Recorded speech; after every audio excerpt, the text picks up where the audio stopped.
রাধে রাধে। কী গো বন্ধুরা, কেমন আছো সকলে? আশা করি সকলেই ভালো আছো, আমিও ভালো আছি। তো আজকে আমরা চলে এসেছি বিকেলবেলা একটুখানি বাজারে। আসলে দৈনন্দিন জীবনে জানো তো আমাদের প্রত্যেকটা জিনিসই খুঁটিনাটি খুব দরকারি, যেগুলো আমাদের প্রতিদিনই প্রায় কিনতে হয়। তো আজকে বাজারে আসার মূল উদ্দেশ্য হলো কিছু কেনাকাটা করার তো আছেই, আর কেন এসেছি সেটাও তোমাদেরকে বলবো।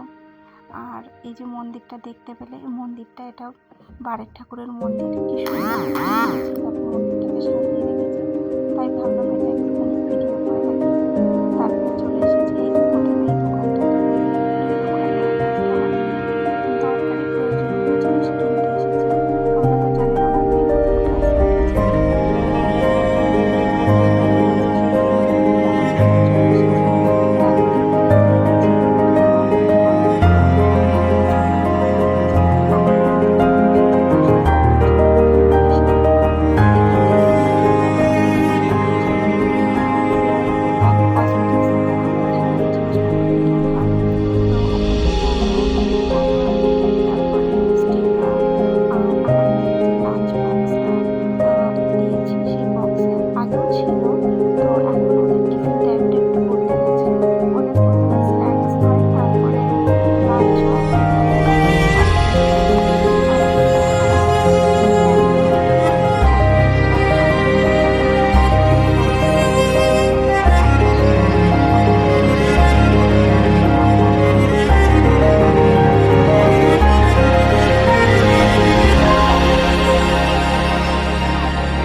একটা ছোট্ট ব্যাগ নিতে এসেছিলাম এই দোকানটাতে, আর টুকিটাকি যেগুলো ছিল সেগুলো নিয়ে নিয়েছি।